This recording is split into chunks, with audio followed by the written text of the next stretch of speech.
of what is sea level rise, how it's being addressed in other countries, and then take you all the way down to what are we doing on the ground, the nuts and bolts adaptation to sea level rise with some local efforts that are going on. So I'm going to introduce each of the speakers one at a time, and then we'll hold questions off to the end after the last speaker.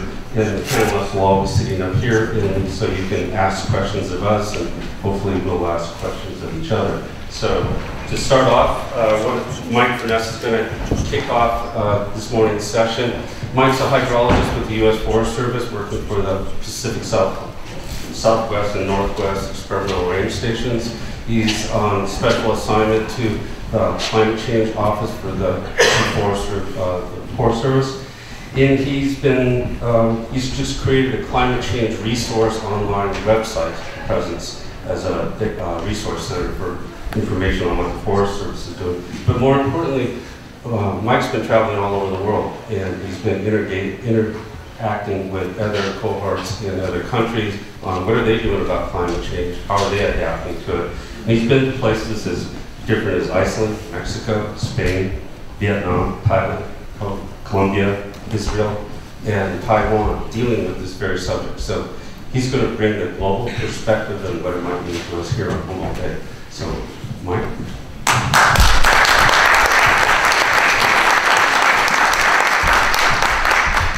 I was asked to speak to this topic, and I'll set my timer here so as not to go over. I've got 15 minutes. There is a longer version of this, arguably determinable really on the City of Arcata's website. I have an hour and a quarter version of this lecture. And I'll figure out how this works. So this sea level rise has been called a slow motion flood. You'll notice I've got the words rapid and slow on the same slide there. That's on purpose. It's slow because floods usually happen in a matter of days. We're really talking about decades here. And it's rapid because as far as sea level goes, we're looking at jamming 1,000 years of what would be natural change into 100 years or less. And so time is relative. These are the topics I'll be talking about this morning, some basics, how the changes work, some of the history in deep time or geologic time, and then just touching on what we can do about it. So over the course of Earth's history, large continental ice sheets have advanced and retreated hundreds of times. And each time they advance, they remove water from the ocean, and sea level drops, and each time they retreat, that water goes back into the ocean and sea levels rise. And the elevation difference across those natural Earth variations is about 500 feet. And so if this is natural, why are we worried about it? Well, basically because we put ourselves in the way, ourselves and our infrastructure. And so the water is really what makes the Earth the Earth. There's about 335 million cubic miles of water on the Earth. And it's been about the same amount of water for at least 1 billion, probably 2 or 3 billion years. It never changes.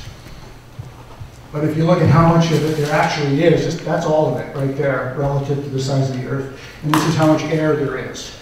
So size and volume are relative. And when you think, gee, how could we affect all that? Just look at that graphic there. There's some terms you need to know. This is a global issue, and then the global sea level, which sounds simple, but it's not that simple to define, but this is called eustatic sea level. And then local sea level has a whole another suite of considerations that are very important to figuring out local impacts. And then the isostatic level, the ground elevation, is also important, and sometimes the local sea level is called isostatic sea level. In terms of the controls on the rising of global sea level, there are 2 of them. There's a few others, but the big numbers are just these 2. First of all, the thermal expansion of the water. So as water gets warmer, it takes up more volume, and it's actually quite sensitive to that. And the other one is a melting of glaciers and continental ice sheets. And this first one, thermal expansion of the water, is easy. It's easy to calculate that. It's well known. If the temperature goes up this much, the volume of water goes up this much. The melting of glaciers and continental ice sheets is not at all easy, and it's not very well known. And I'll touch on that a little bit more later. And it's why we have the kind of uncertainty we do about what might happen. Here are some tide records from various places. And what you'll notice is there's kind of a conformance of all of these, except that there's outliers here, Galveston, Texas, and Sitka, Alaska. So what's going on there? Well, Galveston is sinking. It has a severe subsidence problem. There's parts of Galveston that have sunk 10 feet in recent decades. And Sitka, Alaska is rising because it's still responding to all that ice that came off only 10,000 years ago, and is rising very quickly. And all the islands of Southeast Alaska will probably outrun any conceivable sea level rise because of this, what's called isostatic rebound. There was so much ice there so recently that it's still kind of rising and relaxing from that ice having come off. And so the critical thing to understand here, and Tom and Roy will talk much more about this, is that the land level changes. In most places, the land level isn't a static thing either, and the land level, of course, affects sea level. If the land goes down, apparent sea level rises. If the land goes up, apparent sea level falls. And they kind of change at about the same magnitude. And so you have to know both of these. So here's the thermal expansion and the melting of terrestrial ice I talked about. And then Tom will talk more about this, that there's various things that affect the level of the land, and you have to know both of these. And these can be very local effects. And I'm sure Tom will drive that home, that it's not one thing, not even in the small area that we're looking at. And then the other thing that happens is these kind of episodic or cyclic things that come in and also affect sea levels, such as tides, storm surge. Storm surge is when there's heavy winds in one direction, it kind of blows a big bulge into the ocean. There's low pressure, the ocean responds to barometric pressure, and so if there's low pressure, ocean sea level rises. And then of course wave height. And then I put in so on, because there's lots of other effects here, but I've kind of touched on the major ones here.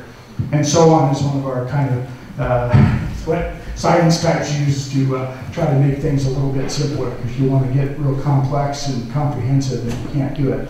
And then if you have storm surge and low pressure, you're likely to have some coastal freshwater flooding as well. And these can all go together to manifest in the local sea level that we worry about. So Earth's natural climate system, of course, has always been changing at a whole variety of scales, all superimposed on each other. But if we look at this, millennium scale, here, this is where the glacials and interglacials, and interglacial is what we're in now, it's not an ice age. These have been changing all through time, kind of on that scale of 100,000 years. So you can think of the glacial, interglacial, and the 500-foot range of sea level rise is kind of the longest wave period there is. And looking kind of at deep time, looking at geologic time, here's looking back 200,000 years. So this is just a little blip in the geologic record, but it's a long time for us. And this is the last interglacial period, and the sea level was 8 to 8.5 meters higher than it is now, just right now in our current interglacial period. And that was about 120,000 years ago. And then we had a glacial maximum at about 20,000 years ago, and then most of the ice was off at about 10,000 years ago. Most of the ice that was going to melt in the interglacial was gone by about 10,000 years ago. And then here's really the big story here, and one that you may not know about, and is just fascinating, really. So again, here's that last glacial maximum at about 20,000 years ago. And again, most of the ice was gone at about 10,000 years. And you can see a very rapid rise in sea level since the last interglacial maximum, or last glacial maximum, rather. And then, what do you notice about this? Look at this. We basically had a stable sea level for the last 6,000 to 7,000 years. And I mean really stable, it really hasn't hardly changed at all. And so we've had this ecosystem service, if you like, of a stable sea level during pretty much all of recorded human history. It's been stable. That changed in about 1910. I started seeing a rise in sea level. And this is, let me go back. Some of these rates here are about 10 times the rate that we see now since that 1910 rise. And there's some very abrupt changes that people that are oceanographers and climate folks that study this believe are meltwater pulses. So large pulses of melting from those continental ice sheets. And then at this point, the Holocene deltas of the world and a lot of other coastal features like Humboldt Bay began to form. This was the origin of this stable period allowed these large coastal depositional features to form. And so how old is Humboldt Bay? It's about that old. And before that, Humboldt Bay wouldn't have had any water because the sea level was much lower. In fact, at the glacial maximum, we'd have to go out 10 miles or something like that to find the coastline. So this is a big deal here. We've had this stable sea level. We haven't had to deal with rapidly rising sea level in pretty much all of human history, but it appears that that's over now. And there's lots of data that supports this isn't speculative at all. There's lots of reconstructions of sea level. Sea level leaves a lot of evidence, and it can be worked out, and I can show you plot after plot after plot, particularly since the last interglacial. These data are all commensurate. They all fit together, and so we know what has happened. It's also worth noting that there are global heterogeneities in sea level. This is only millimeter scale, and so it's not large, but the situation is kind of worse in the South Pacific than it is here due to changes in currents and salinity and mostly gravity. And so here's the recent sea level rise, and these are not big numbers here, although people that live near the coast in many places have been noticing them. It doesn't take much to actually notice if you live or have your infrastructure very close to sea level. And so the big question is, what's going to happen? How much will it change? And this is not a very satisfying answer. These are the projections. This is IPCC 8 out of 4, which is was the big splash publication for climate change. And then this is a number of other credible authors who have predicted various things. And you see an awfully big range here. What's the axis on the left, Mike? I'm sorry, that's centimeters. Thank you. So this would be 2 meters here. And so IPCC projected basically less than a meter, and a number of other authors are saying it would be prudent to consider 2 meters is what we'll see, and there's a big range in there. Here's another set of projections. And the interesting thing about this is we're looking over 100 years, although things will continue to change beyond 2100. But really, all we ever look at is out to 2100, and that's further than we're used to looking. But this time period and the magnitude of the change is human. It's about a human time scale and about a human stature, which is kind of interesting. So here's the big wild card. Is the melting of continental ice is not well understood. So there's been glaciologists and glaciology for a long time, but not very many. And the continental ice sheets were not melting, and so nobody really worked on this. There wasn't really a scientific study of how did the continental ice sheets melt up until recently. There's a ton of work on it now, but it's not well understood. And there's a lot of complex dynamics, particularly at the base of the ice sheets, and then the runoff from the top of the ice sheets that really complicate the picture. And so the degree to which we understand how this will be affected by a rapidly warming climate is not well understood and is the subject of a great deal of debate. When IPCC released AR4, they couldn't agree on how this would play out, so they left it completely out. And so the only thing that is in that publication is thermal expansion, and that's why that number is so small. It now appears in reconstructions of the previous interglacial period that thermal expansion can only account for a relatively minor or smaller part of sea level than melting of continental ice. So this is the big wild card. and it's why you are not going to get a good answer about how much will sea level rise by X time. It's just not something you can get out of science right now. And it's also become clear that the change can be very abrupt and rapid, so it can happen quite fast. And just an illustration of how changes in average affect changes in extremes. The extremes really run things, and that's when the impacts really happen. Here's the extremes, and then if you just add sea level rise to it, is something like this. It's not always that simple or additive, but that gives you the basic idea. Here's another one. Here's the wave height at 100-year flood elevation, and if you add sea level rise to that, it's just up a little higher. Here's how this inundation without flooding plays out in San Francisco area. This is one of the most vulnerable places in the West Coast. And you can see there's lots of areas that kind of go underwater. This shows a 1 meter sea level rise. And the Pacific Institute and Scripps and USGS have come up with some projections for California. And so this is probably the best data we're dealing with. And this is I think the 55 inches that people are using for 2100. I think that's still, you have to realize that that's still quite uncertain, and there could be big surprises because of that uncertainty about the melting of the continental ice sheets, Greenland and Antarctica. And just taking a quick tour about how this plays out in different parts of the world. You can see, obviously, Denmark and Belgium.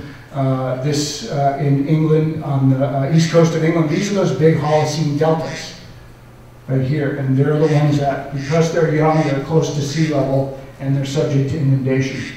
Again, Holocene deltas, the Amazon and the Orinoco, lots of people live here, and they're very vulnerable. Here's Alaska, the Yukon. Fair number of people live here, but it's nothing like the large deltas. And then the Mackenzie. The copper doesn't change much because the whole place got jacked up 10 to 30 feet in the '64 earthquake.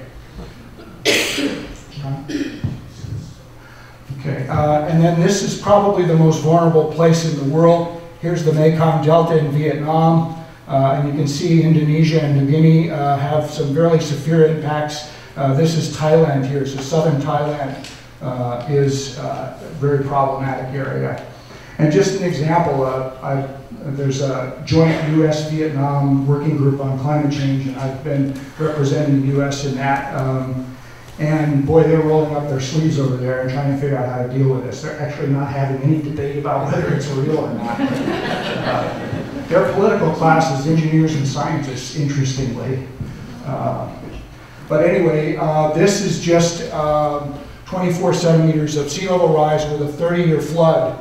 This is the Mekong Delta here, and this is Ho Chi Minh City and the former Saigon, and the whole thing goes underwater. So yeah, they're really worried. This is Bangkok, which is built on a delta. And Bangkok has been sinking for many years because of groundwater withdrawal and the weight of the infrastructure, and sea level rise makes it much worse. This is our Mississippi Delta, and New Orleans here obviously was highly vulnerable without sea level rise, and we saw the consequences of that. Sea level rise makes it more vulnerable yet. And there's a number of places in the world we could say are going to be in the same kind of vulnerability situation that New Orleans has been in for a long time. And we have a fairly vivid demonstration of what can happen when an extreme event comes by in a vulnerable place like that. The bulk of the population, this is what happens in the Middle East. This is the most vulnerable area in the Middle East is Egypt. The bulk of the population of Egypt lives on the Nile Delta. And this is again one of those Holocene deltas that formed in the last 6,000 years. And this is the area that's subject to flooding in basically a rare coastal flood event with sea level rise.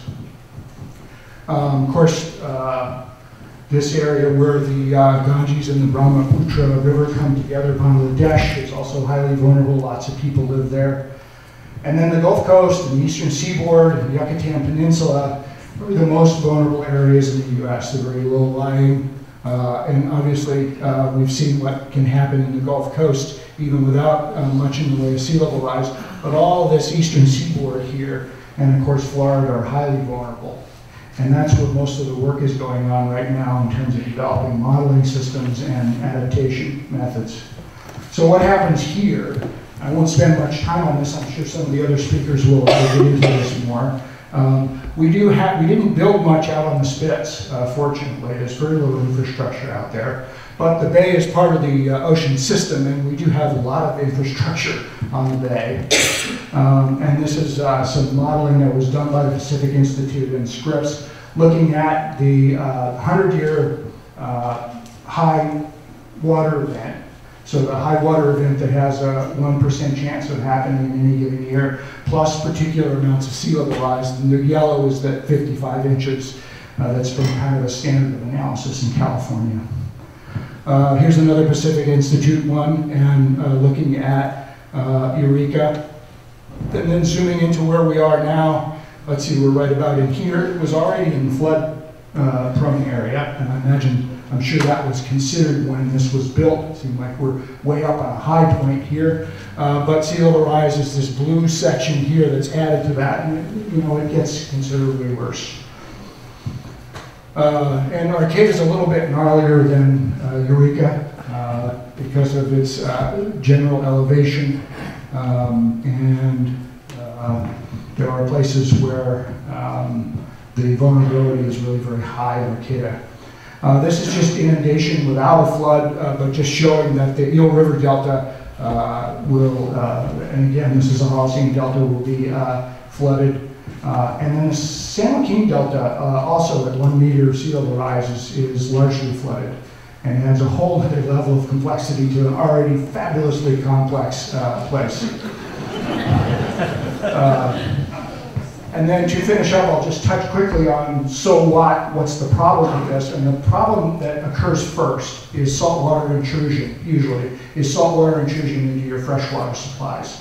If your freshwater gets salty, it's time to move or find some other freshwater, which can be very hard to do.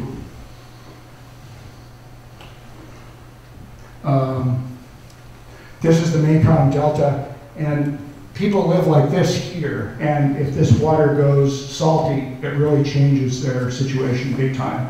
And incursion 30 years ago into the Mekong Delta was about 10 kilometers, is as far in as the salt influence would come episodically, and now it goes about 40 kilometers into the Delta. And they're trying hard to adapt to that. There is a professor who's going around and seeing, documenting how Vietnamese people that live in these areas are actually adapting and coming up with some fabulous creative solutions. Very adaptable people. And then what really makes it real, this is just pictures of New Orleans, but what really makes sea level rise come home, I think, is what we call the perfect storm. I already alluded to it before, but if you have one of these especially high tides, we call it a king tide, or the formal term is a perigean spring tide, where you have the moon in its elliptical orbit is closest to the Earth, and the moon and the Earth are lined up. Then you have the highest of the high tides. It happens 2 or 3 times a year. And if that corresponds with low barometric pressure and storm surge, and then maybe some freshwater flooding, then the ocean comes into your front door. That's when it really becomes real. You may not notice it until you have this kind of unusual but entirely credible and predictable, not predictable, but anticipatable confluence of events that it really becomes real. And I won't go through this, but there's lots that can be done. We have lots of experience in dealing with coastal environments. Coastal environments are super dynamic, and infrastructure is not dynamic at all. And so we've got all kinds of ways of dealing with this, and we'll probably find a lot more as we deal with this in the future.